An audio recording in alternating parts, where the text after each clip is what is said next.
Okay, this is Math 8, Identifying and Performing Transformations Practice. I'm not going to be going over all of the problems on this worksheet, just enough so that you know how you can do them on your own. So on the first set of problems, it says write a rule to describe each transformation, meaning a transformation has already happened. You need to figure out what that transformation is and describe it. If we take a look at the first one, we can see we have it Q, R, S, T, and here we have Q prime, T prime, S prime, R prime. I said that in the wrong order, but you can see that I've got, this is the original because it doesn't have the prime, and this one has that prime, that little apostrophe that tells us that that's the image. Well, this is the pre-image. So knowing that this is the original, how did it change to become that? So one of the ways that you can do this is with tracing paper. So with my tracing paper, and I'm trying to use my tracing paper somewhat sparingly. So I don't want to have to trace every single figure if I don't need to. There is that first figure. And if I just try and slide it over, I can see that it doesn't quite line up. So it's got to be more than just a translation. I can try and twist my paper, and if I twist my paper into place, I can see that after twisting it, it does end up lining up. So that tells me that this is a rotation. So again, it is a rotation. Now our job is to figure out exactly how much did it rotate. And this rotated 90 degrees. How do I know that? Well, I'm going to just draw a line here at T and here at T prime, and I can see that T rotates to T prime, and then it forms that 90-degree angle when I do that.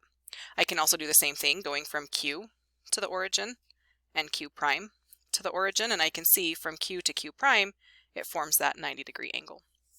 So this is rotation, 90 degrees.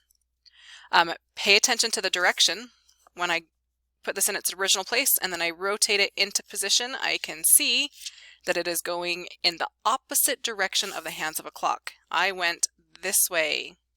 So I rotated 90 degrees counterclockwise.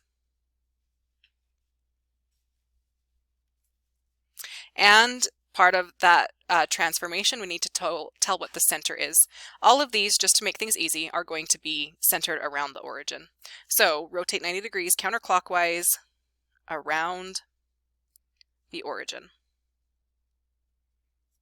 Make sure you're including all of that information. We're writing a rule, so we need to include rotation, how much it's rotating, the direction that it's rotating, and around what point. Let's take a look at number 2. Okay, for number 2, again, let's pay attention to which one is the original. Here I can see X, W, X, Y, and Z, and here I see W prime, X prime, Y prime, and Z prime. Again, I can see the little apostrophes there. That tells me that that's the new image. This is the original. So let's trace that new one. Trying to use the tracing paper somewhat sparingly, so putting these shapes rather close together.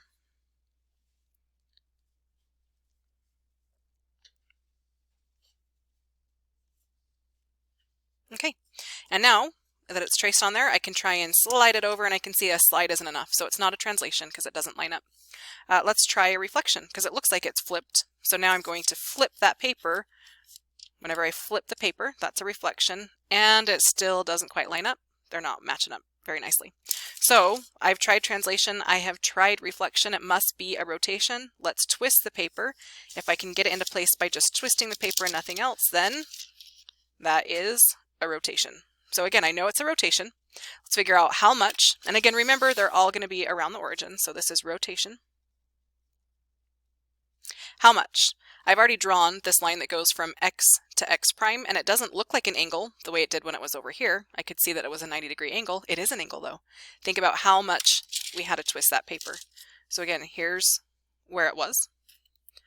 Twisting it all the way around that many times. So that is an angle. It's just a 180-degree angle. So we rotated 180 degrees.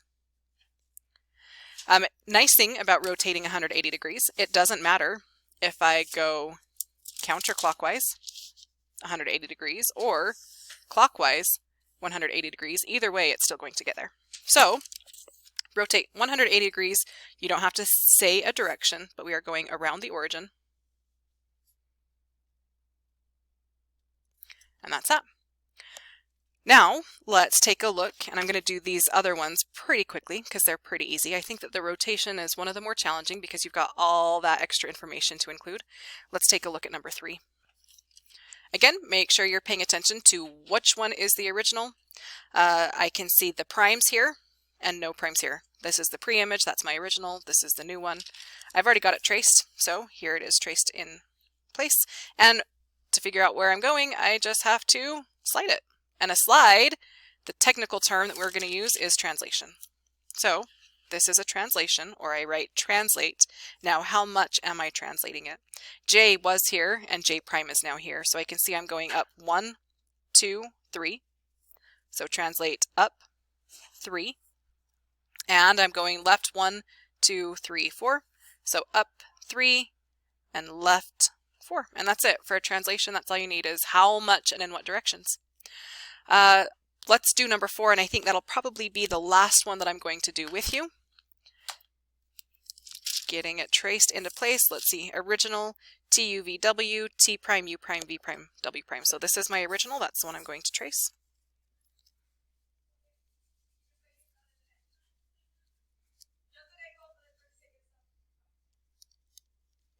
And let's see, is a slide going to work? No, doesn't quite work. Rotations have always worked before. When I rotate that, it's still not lining up. So now I think this is finally the reflection. I can test out that reflection by seeing it. Do I actually have to flip that paper over?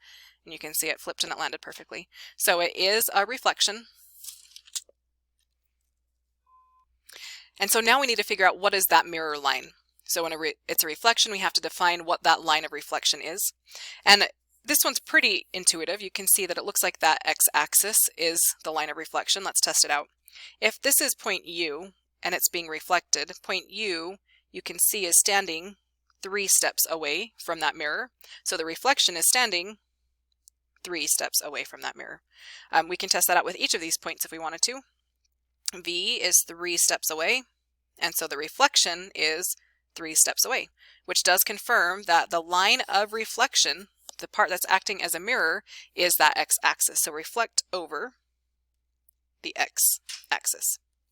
5, 6, 7, 8, 9, 10, 11, 12 are all more of the same. Identify what transformation is taking place. Write that rule. And now, for this next piece, now you're going to be performing those transformations. And again, I'm only going to do these first 3, and the rest will be up to you. So this one is a translation. So again, what I'm going to do this time, now that I'm performing that transformation instead of just identifying it, what I'm going to do this time is I'm going to poke holes into my tracing paper. That usually works best. So here is this original figure. Okay, traced on there. I'm going to poke holes that go through each one of those vertices.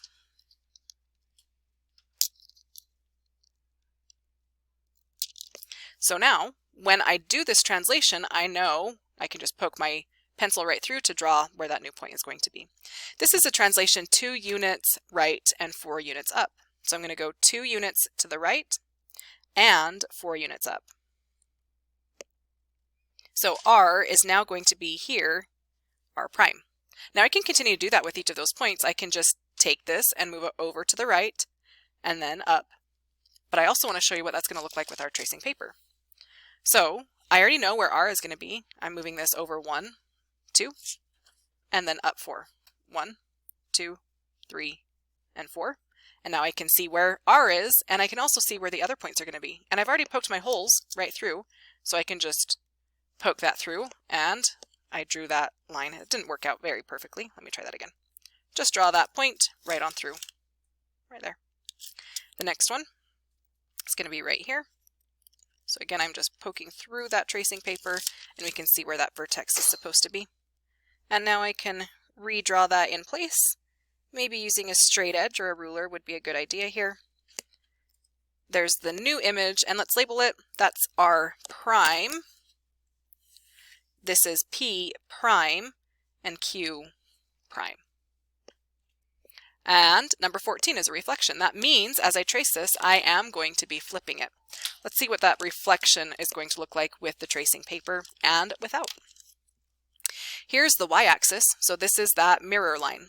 And just like before when I was identifying, now when I perform, I know that M is standing one step away from the mirror, so its reflection is going to be one step away from the mirror. That's going to be M prime. J is 1, 2, 3, 4 steps away from the mirror, so the reflection is going to be 1, 2, 3, 4 steps away from that mirror. And we can repeat that process. But again, let's take a look at that tracing paper.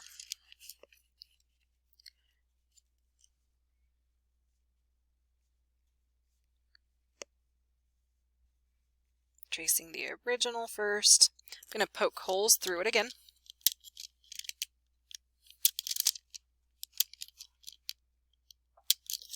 And so now when it's a reflection, remember a reflection is a flip. This is that line of reflection. So I'm also going to trace that. See, I've got it traced there into place.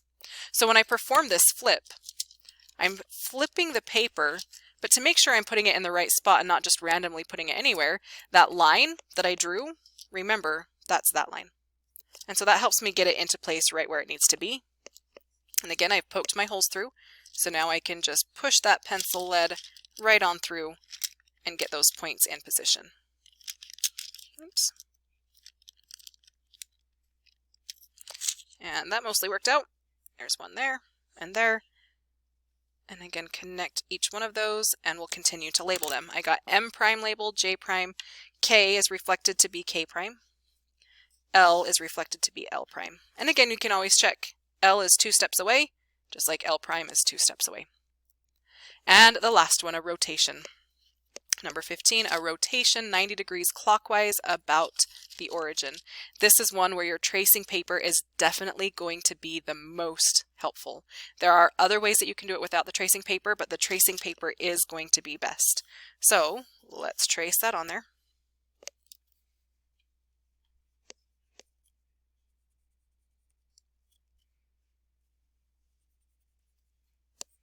And again, poking my holes through.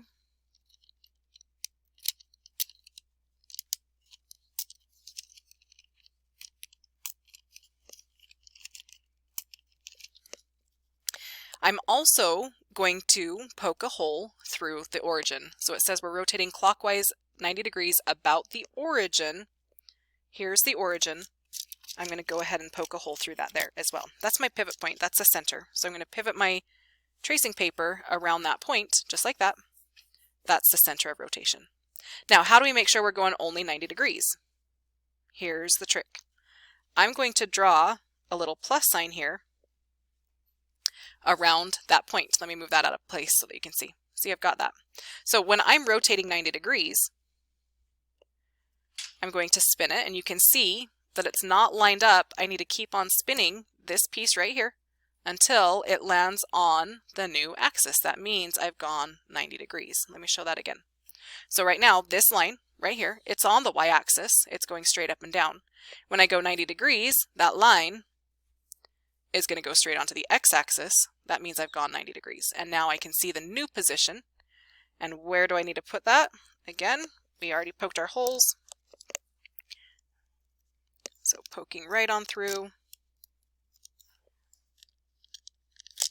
And now I can see exactly where that needs to be. Again, we want to make sure that we label. This was T, and now this is T prime. This was Q, so this is Q prime.